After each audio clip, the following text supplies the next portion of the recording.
Getting into a new franchise, something that should be simple, but sometimes could be an issue of choice paralysis, other times could be there's an ideal play order developers may have in mind, but some people just want to do what they want to do. I was recently asked by someone about, hey, what Tales of games should they play? My answer was, whatever looks good. But, as they want a recommendation, Tales of Vesperia specifically. But it's just one of those things where it's like, yeah, for Tales of franchise where most of the franchise doesn't have any direct sequels or anything, you can just go, whatever looks good.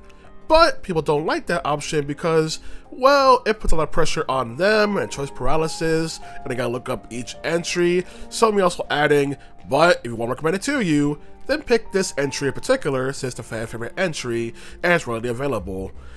So that's going to have a problem of, hey, I just want to know which one to play, and I don't want to put much thought into it because I don't want to get to a franchise and see what's for them. You have the storied franchises, which ideally you want to play in order. Remember back when Mass Effect 3 was brand new, and someone asked me if they could start Mass Effect 3. I told them they could start with any entry in a franchise, but they kept wanting the reassurance that everything would be fine if they did, so I told them, you're just gonna try and get the answer yes out of me, just start Mass Effect 3. You don't need my validation or anything. Like, yes, you'll be missing stuff, you know, I played Mass Effect 1 and 2 before, but we'll start with 3, because the new one, go right ahead. That's what many people do. They go for whatever the newest entry of a franchise is, since it's the most convenient one, or it was also the entry that sparks their interest because maybe the franchise didn't catch their eye to a particular entry. I remember when Kingdom Hearts 3 was coming out, so many people came out of the woodworks just to claim that, oh, if Kingdom Hearts 3 can't perfectly catch me up as a new fan and the game's bad by default. It's like, that's not how that works, especially for a franchise that's been going on for so long. People don't expect that from films, that they have to recap every single entry, especially in a long-running franchise. So why should I expect that from a game? Granted, Kingdom Hearts 3 does have recap videos for the games. It does make the attempt to catch up new players, but of course the recaps aren't going to be perfect, they're going to be serviceable. But to people, it was the idea that, no, it needs to perfectly catch me up because I want to play Kingdom Hearts 3 solely because it's the new hot thing. And that was like pissing people off, the idea that, oh, this game is bad, it can't catch me up, even though they've had no interest prior. I mean, other specific cases, people were doing it more so for the relevancy and also, you know, the popularity of Kingdom Hearts 3 finally coming out, rather than they were interested in the franchise at all. Especially when Kingdom Hearts has long since supported the previous games, but some people don't care to play previous games, they want to specifically play the new hotness only. Then you have franchises where no matter where you start, it's going to be cursed, such as with the Yakuza, such like a Dragon franchise. Most people nowadays start with 0. It's a good starting point. It does have callbacks to previous entries, the references that you'll get the jokes to, but it's the fact that its gameplay is the culmination of 3, 4, and 5's gameplay, so if you were to go back and play those later, they won't feel as good to play as a result. Okay then, so you might think, start with Kiwami 1, since a remake of Yakuza 1. No, because Kiwami 1 basically acts like Yakuza 0.5, with how often it wants to call back to it and make references to it, which is such a weird thing to do for a remake, but since Zero's getting really popular, decided to just pander to hell to Zero fans, so I caused a whole entire issue with the game. Okay, how about Kiwami 2? No, because Kiwami 2 plays like Yakuza 6. Yeah, Kiwami 2's gameplay is like Yakuza 6, so you go from the combination of 3, 4, and 5's gameplay, Kiwami 1, that tries to be based on Yakuza 0's gameplay, to one that then plays a completely different entry. Then you get 3, 4, and 5 HD Remaster, where it's like, okay, you just remasters, what's the issue? The issue is issues importing when they increase the frame rate, cause some things to not act right as a result, and yes, you see how cursed this all is. So ideally Yakuza, just play whatever one looks good first, and then go wherever at this point. So most people recommend, oh, what about Yakuza Like a Dragon? That's a fresh new start, fresh new cast, fresh new gameplay. That's fine for newcomers, until the callbacks to combinations of the entire franchise built up for 6 previous main entries happen, and then there's some stuff you just won't get. Granted, neither will the character Ichiban, But hey, there's some moments that will fall flat for you. They're supposed to be big moments. So it's also one of those issues as well. And also your story like Yakuza 7, slash like a dragon, then you may go with, okay, I go with Infinite Wealth.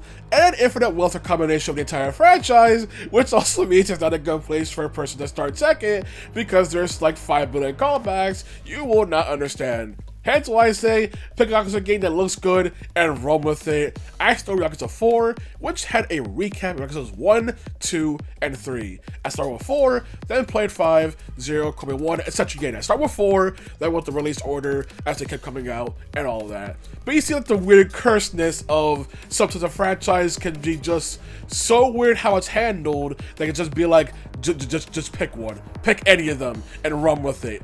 Don't look back. Now in the previous bit, I mentioned porting issues for some games. And yeah, I can also think where an entire franchise may not be fully available because of one reason or another. Such as, imagine someone who got to Silent Hill via the Silent Hill 2 remake that came out in 2024. They're excited, they're Silent Hill up, they want to play more, only to find out that Silent Hill 2 is the only modernly released entry to date. There are no other Silent Hill games to play unless they emulate the games. Like I said, while I am fine with emulation, some people are not. So the fact that they're all excited to play more Silent Hill, and the only other option they have is Silent Hill short message, and like nothing else, unless they emulate the games, which is also, you know, kind of a problem when it comes to people get to a new franchise, whether the games aren't even fully available. Such as someone who wants to play Shin Tensei, they might play 3 HD and be like, ooh, I like this, I want to play more. They can play 5 Vengeance. Ooh, that's alright. I want to play more Mana SMT, and then they can't play 4 and 4 Apocalypse because of 3DS. They can't even play 1, 2, and If because they never even been localized. And no, I'm not counting the freaking SMT1 on iOS. You don't count that, neither do I. So they can't even play those games officially unless they just decided to go fan translations via emulation, or they know Japanese, which means you can play it on the Switch, Nintendo Switch Online, in order to play SMT 1, 2, and If. But the likelihood of that is small. Once again, highlights how they're well ported in Japan, just not in the West, which is a whole other can of worms in itself. Which comes to a new pain when it comes to a franchise that's not fully ported to your platform of choice. Xbox fans unfortunately know this pain constantly when it comes to JRPGs. Let's go for example, the Star Ocean franchise, where on Xbox, you have Star Ocean for the Last Hope, which is the original version and not the PS3 version with more content and everything, and Star Ocean Divine Force. I'm pretty sure those are the only 2 entries that were released on Xbox. Not even the remaster for The Last Hope was released on Xbox, some freaking wow. PC ports, I'm pretty sure you got Star Ocean Second Story R, you got Star Ocean Divine Force, and Star Ocean for The Last Hope. That's about it. Meanwhile, on PlayStation, you have access to Star Ocean 1, Star Ocean 2, Star Ocean 3, although you have to buy it weirdly because of the fact that it's not, I think it's fully listed on the actual store itself. It's finicky how it's listing for some reason. Star Ocean 4 Remaster, Star Ocean 5, and Star Ocean 6. You have basically all the main games on PlayStation. Nintendo Switch only has Star Ocean 1, Star Ocean 2, and that's about it. It's just a weird way of handling the porting where they don't port them equally to the separate consoles entirely and basically need a PlayStation 4 or 5 in order to fully play the entire franchise. And even then, that the whole franchise can have access to Star Ocean 2 Blue Sphere, but from what I've seen, not even Star Ocean 2 fans like Blue Sphere. So maybe a moot point, but you got the idea. Now that's just a pain of just trying to, you know, play a franchise that has all the entries. How about the pain of a franchise where you can't even play the first goddamn entry? I already mentioned how SMT1, there's no official English way to play the first entry in the franchise, but it's one of those things where not even the first entry of a franchise is sacred. Like, just the idea of that can't even be conveniently ported whatsoever for any game nowadays, because ports are now a luxury. Having an entire franchise be available is a luxury, essentially. So it's a whole entire problem where some people may just start going, I just want to start from the beginning, and then you have to tell them, start from the beginning. Ooh, that's a luxury. Sorry, you can't get that nowadays, because some franchises won't have that, or maybe the port of that entry may not be great, or it could be goddamn Nintendo, who released Fire Emblem 1, but NES version, and for a limited time, for some stupid freaking reason. Oh my god.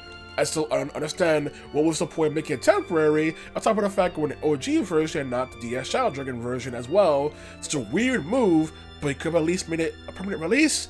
And the fact that even permanent releases are also a luxury as well. But of course, you also have franchises where you can start from any entry and have a good time, like Final Fantasy franchise. Any mad entry, just pick one. Except for the 13 games that still haven't been ported anywhere, still on PC with mad PC ports. But you can go anywhere. I see many people start the latest Final Fantasy game, usually getting stuff like, oh, 16 or something remake, and they have a good time. Go back with other entries, which could cause an issue because Final Fantasy is very different with each entry. So those entries may be made be very different, even a bit to your liking, but from what I've seen, people play the older entries and enjoy them. Hell, I've seen newer fans enjoy older Final Fantasy entries more than the fans of those games themselves, which is super cool and amazing to see. Although, then you have the weird point, people want to start in the middle of a freaking multi-part series, aka the 7 Remake project, where some people just want to start with 7 Rebirth, which, once again, you can, there's a recap, you can do it, but any issues you have with the narrative, that's on you.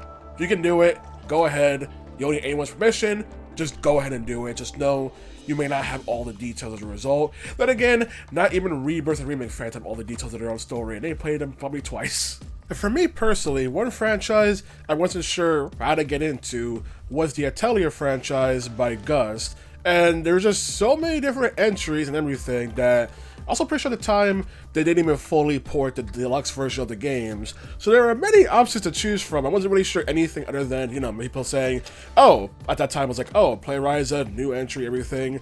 So one place I turned to to try to figure out more was the YouTuber who no longer makes videos, Valkyrie Aurora, who made an entire video explaining how to get into the Atelier series, a video called Introduction to Atelier, which definitely helped me go, oh, so Atelier is basically made in trilogies, so just start with the first entry in a trilogy, and you're good. It's like, oh, so it was a lot simpler than I thought it was, and I thanked them for explaining that. It's one of those things where some people kind of just look for that answer of, okay, what's a safe place to start? Like, for Atelier franchise, many people say, just start with Ryza, but you can start with any first entry in a trilogy, and that's like, oh, thank you. Another difficult franchise I've seen to get into is the Trail series, not just because the idea of trying to get into it, more so the fact that for the longest time games were on different platforms, you know, kind of problem for a lot of games nowadays, but also seemed like not even the fan base really had an ideal first entry for newcomers to recommend. It's like everything had a caveat to it. Like, the most popular answer I saw was either the direct first entry, Charles in the Sky, which is getting a remake this year, I believe. Or people said, oh, Trails of Cold Steel is a popular entry, but some said you may not want to start there because you'll be missing context, stuff like that. But the Trail series is a nightmare to get into, not just because trying to figure out what to play, but also because the fan base doesn't seem to like their own franchise, I swear, and constantly will go, this is a good place for a newcomer to start, but then go, actually, wait, no, just start Trails of the Sky, or wait, no, just start here, or let's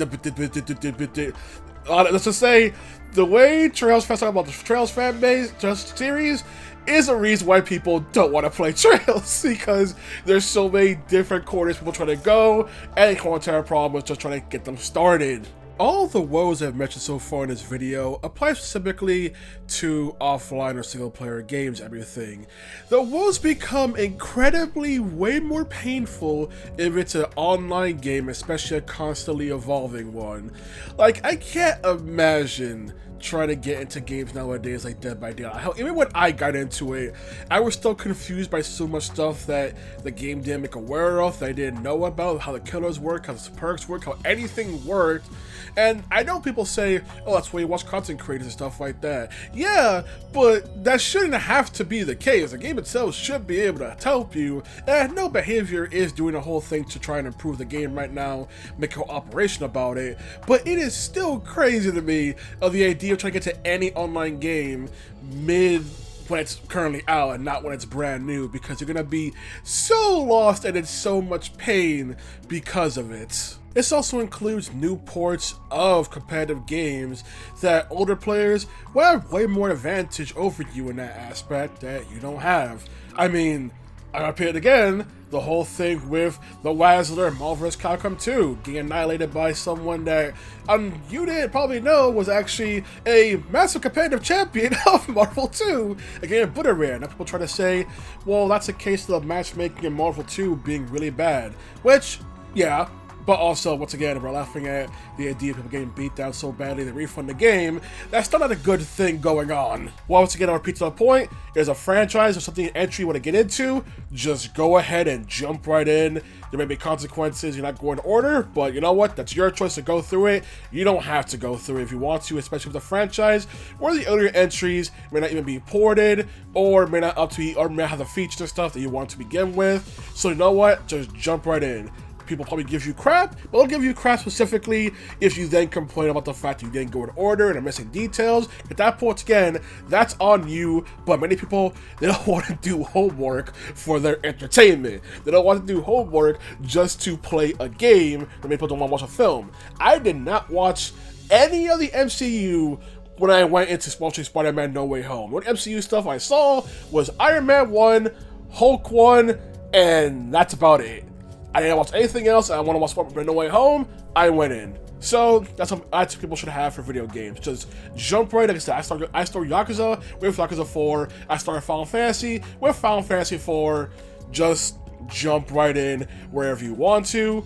Just go ahead and do it. Don't let anyone try to stop you. If it becomes an issue, even they try to complain about the games not giving you context that you would have had earlier, because at that point, that's on you. That would be fair for people to dunk on you specifically for. But anything else, just want to have fun with the entry, or just want to start with the newest entry, go right the hell in, start with that new entry, hope you have a great time. That's all I want to talk about when it comes to issues when it comes to trying to get to a new franchise, just the choice paralysis, so many games, or maybe, you know, so long story franchise. So it could be issues, but you know what? As long as you just decide to just pick one, have fun, go ahead. That's all that matters. Go out there, play video games. Good day.